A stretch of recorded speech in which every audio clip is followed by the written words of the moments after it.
ये है अनार का बाग और हो सकता है आपने इस बाग के लाल लाल अनार कभी खाए हों ज़िंदगी में। बहुत ही लजीज और मज़ेदार होते हैं। और अगर आपने इसके अनार नहीं खाए हैं तो हो सकता है उस अगले बाग के आपने अंगूर खाए हों। इसके अंगूर भी लाजवाब है। चमन अपने फ्रूट्स के लिए और अपनी दूसरी चीज़ों के लिए और ड्राई फ्रूट के लिए पूरे पाकिस्तान में बहुत ही ज़्यादा मशहूर है। और चमन से सबसे पहले कोजक पहाड़ी आती है। कोजक पहाड़ी को क्रॉस करने पर आप किला अब्दुल्ला पहुंचते हैं। लेकिन कोजक पहाड़ी में एक बहुत ही मशहूर टनल है रेलवे का, जिसको शिलेबाग टनल के नाम से याद किया जाता है।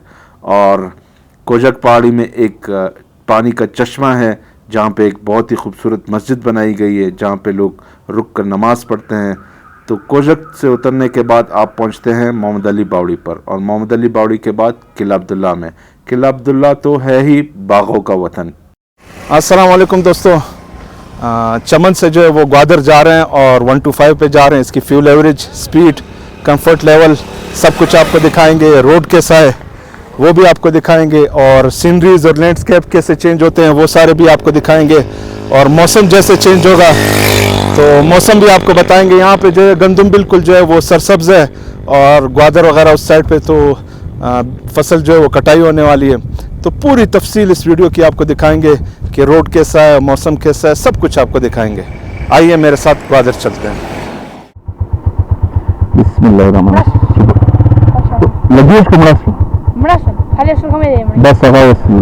रिकॉर्डिंग।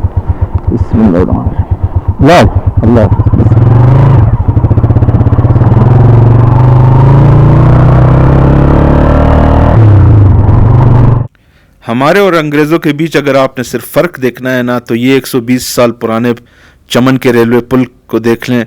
NHA का पुल जो है तकरीबन इससे 10 से 15 फुट या इससे भी ज़्यादा नीचे बनाया गया है। तो अंग्रेज़ पागल तो नहीं थे कि उन्होंने इस पुल को इतना ऊंचा बनाया और इस पर इतना ज़्यादा खर्चा किया। और हर 5-10 साल में जो है ये पुल जो है इसको पानी ले जाता है, फिर जो है NHA वाले खर्चा करते हैं। खैर, लंबी कहानियाँ हैं, क्या बताए बंदा आपको।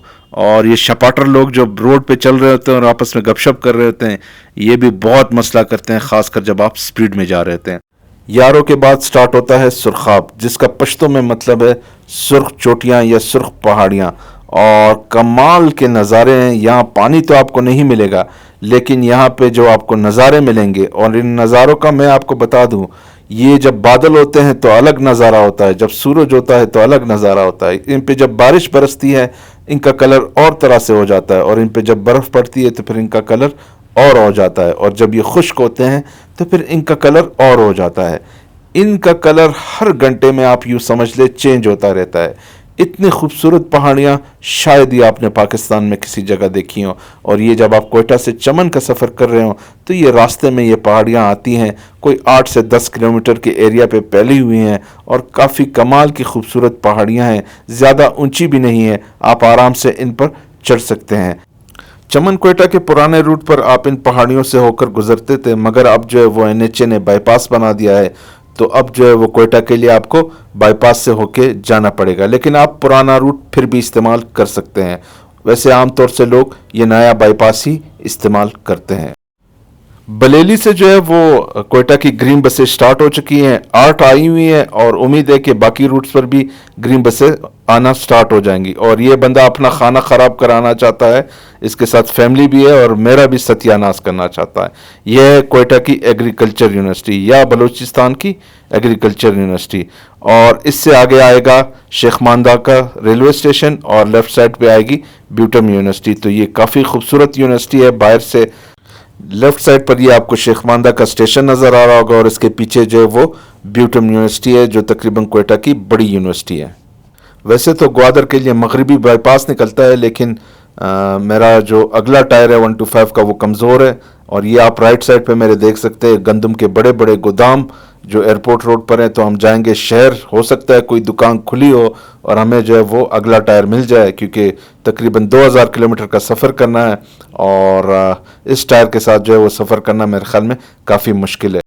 कोयटा पाइन की अच्छी बात यह है कि इसको अगर आप 6 महीने भी पानी ना मिले ना तो ये खुश्क नहीं होते हैं। और ये सुर्ख दीवारें जो आप ट्रेडिशनल अंदाज में देख रहे हैं, ये कोयटा का सबसे महंगा होटल सरीना होटल। और यहीं पे राइट साइड पे जो है वो आपको क्वेटा की बलूचिस्तान की प्रोविंशियल असम्बली या सूबाई असम्बली भी देखने को मिलेगी।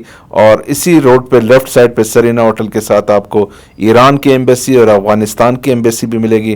तो अगर आपने ईरान या अफगानिस्तान का वीज़ा लगवाना है तो उस सरीना होटल के साथ आप आराम से 1-2 दिन में लगा सकते हैं। अभी तक तकरीबन मैंने 80 किलोमीटर का सफ़र किया है। अभी तक तो इसने तंग नहीं किया क्योंकि रास्ते में हवा भी चल रही थी, पावर का भी कोई इशू नहीं था, और दूसरा क्योंकि पेट्रोल अभी मैंने और डाला नहीं है तो पेट्रोल का भी आइडिया नहीं है। स्पीड की इसकी सुई ख़राब थी, वो भी मैं आपको आइडिया नहीं दे सकता हूँ, लेकिन ये है कि बाकी सही आया है।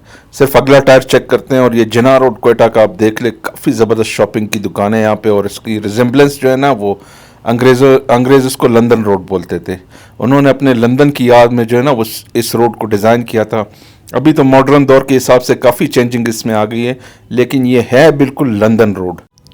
तो देखते हैं, अगर कोई दुकान खुली थी तो अगला टायर परचेज करते हैं और तसल्ली से सफ़र करते हैं। मगर ये क्या यार, यहाँ तो पूरा बाजार ही बंद है। ईद के पहले दिन रोज़े भी 29 हो गए, जिसकी वजह से जो है वो सामान लेने में दुश्वारी हुई। प्लान भी अचानक बना, प्रोग्राम भी अचानक बना।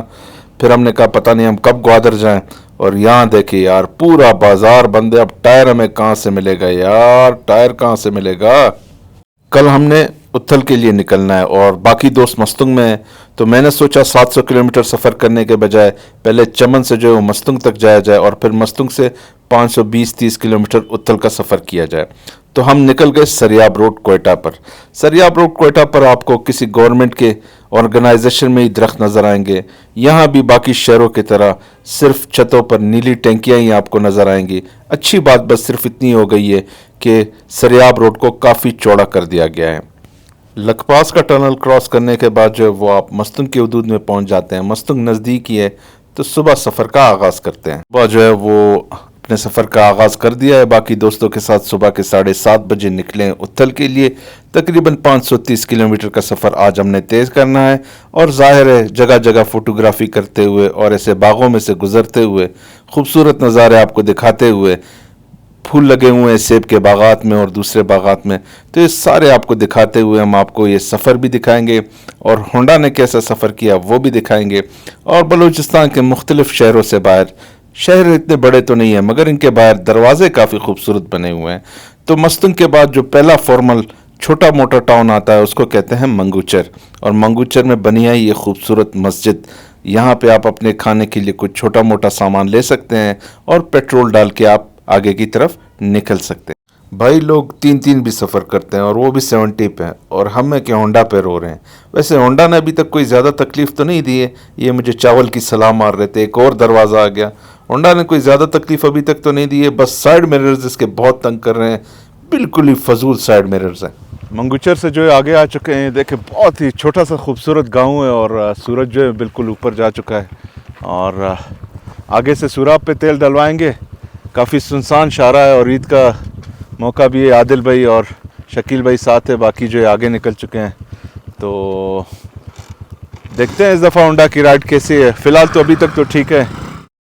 इस दफ़ा अच्छी खासी बारिशें हुई हैं और सब्ज़ा जो है वो काफ़ी हर तरफ जो है वो सब्ज़ा नज़र आ रहा होगा आपको। और भेड़ बकरियों वालों के लिए ये जो है ये वादियाँ किसी जन्नत से कम नहीं है। थोड़ा सा जो है वो मुझे चढ़ाई पे अंडर पावर महसूस हो रहा है क्योंकि स्पीड ये कम कर देता है। बाकी अभी तक कोई इशू नज़र नहीं आया। हमारे एक क्लास फेलो थे, वो किस्सा सुनाने में बड़े माहिर थे, तो वो हमेशा बोलते थे सर मैं आपको एक किस्सा सुनाऊं।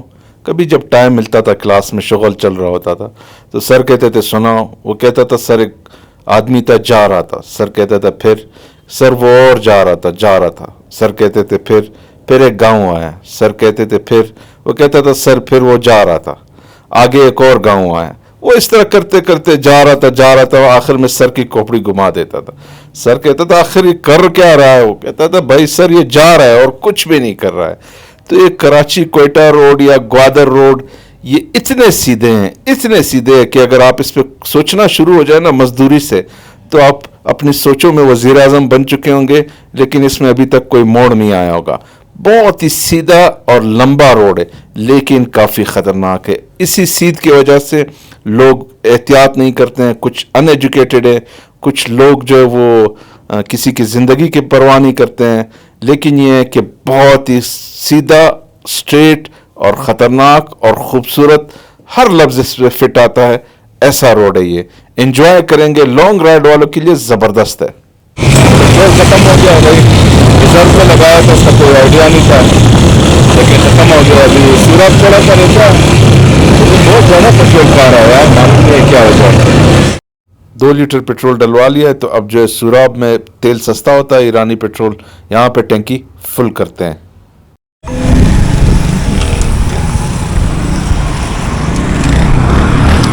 ये भाई सूरत पे खड़े हैं, 235 रुपये का ईरानी पेट्रोल है। वैसे 200 पे होता है, ईद का मौका है मेरे ख्याल में, इस वजह से थोड़ा महंगा है। आपने भी पेट्रोल डाला है? आपके लिए 300 का है भाई। यार स्पीड तो मैं आपको नहीं बता सकता हूँ, लेकिन ये कि अच्छी खासी स्पीड है होंडा की। लेकिन ये हैंडलिंग में मुझे इसका बहुत मज़ा आ रहा था, क्योंकि हल्की फुल्की होने की वजह से बहुत आरामदेह थी। लेकिन बात ये कि ये खूबसूरत मोड़ आप देख रहे हैं ना, तो इनके टायर और ब्रेक पे मुझे होंडा का भरोसा नहीं था, इसलिए मैं बहुत तसल्ली से मोड़ काट रहा था। और आरपीएम 6 तक वाइब्रेशन ना होने के बराबर है। जब आप आरपीएम ज़्यादा ले जाते हैं तो फिर वाइब्रेशन है। उजदार से तकरीबन कोई 40 किलोमीटर रहता है, और यहाँ पे खराब किया है भाई लोगों ने। शाहजी ने जो है वो पानी सारा ख़त्म कर दिया और खाना इसको नहीं मिलेगा। यार ये खूबसूरत मोड़ चेक करो यार, क्या शानदार रोड है, क्या लैंडस्केप है, मतलब दिल खुश होता है यार बंदा। लॉन्ग ड्राइव वाले तो बस गाड़ी लेके, बाइक लेके निकल जाए इस रोड पे यार, मज़ा आ रहा है। और खुशदार पहुंच गए, सुबह 7:30 बजे मस्तुंग से निकले थे, तकरीबन 1 सवा 1 हो रहा है, तो किसी जगह खाना खाएंगे। तो बाइक जो है, बाइक का मसला इतना नहीं होता है, ये आदिल भाई है 70 पे, हम सबसे आगे जा रहे थे, तो बात बाइक की नहीं होती है, बात राइडर की होती है। खुशदार से तकरीबन 10-15 किलोमीटर आगे आ गए हैं, ज़ोहर की नमाज़ पढ़ रहे हैं और खाना गर्म हो रहा है। बाकी दोस्त जो है वो नमाज़ पढ़ रहे हैं, हमने नमाज़ पढ़ ली है। बिस्मिल्लाहिर्रहमान।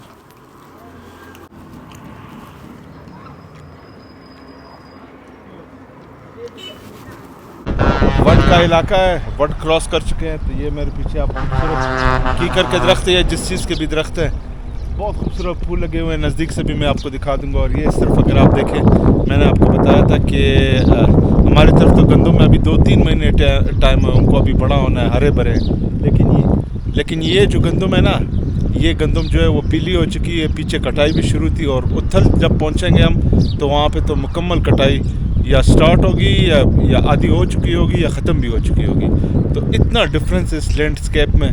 और ये मेरे पीछे खूबसूरत फूल आप देख सकते हैं, नज़दीक से भी मैं आपको दिखा दूंगा।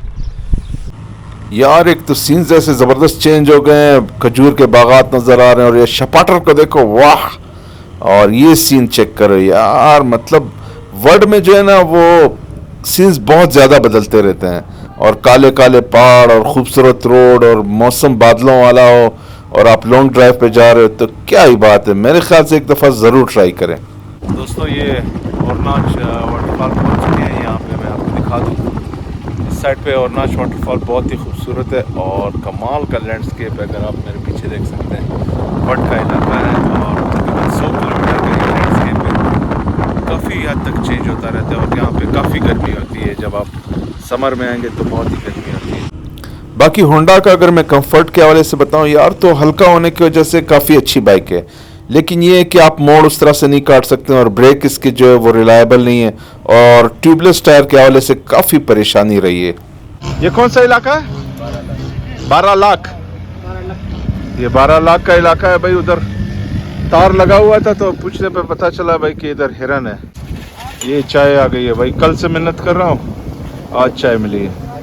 ये वट में रुके हैं, और मेरे पीछे आप देख सकते हैं खूबसूरत जंगल है, और इस साइड पे पहाड़ है। कुछ देर पहले कोसे कज़ा रेम्बो भी नज़र आ रही थी, और बहुत ही बेहतरीन मौसम हो गया है, हल्की फुल्की बारिश हो गई है। और बिल्कुल जो है ना, वो जैकेट का मूड नहीं हो रहा है कि जैकेट पहन ले, लेकिन सेफ्टी के लिए जो है आपको मालूम है ज़रूरी है। काफ़ी ज़बरदस्त, और बारिश के बाद जो खुशबू आ रही होती है ना मट्टी से, स्पेशली वो बहुत फील हो रही है।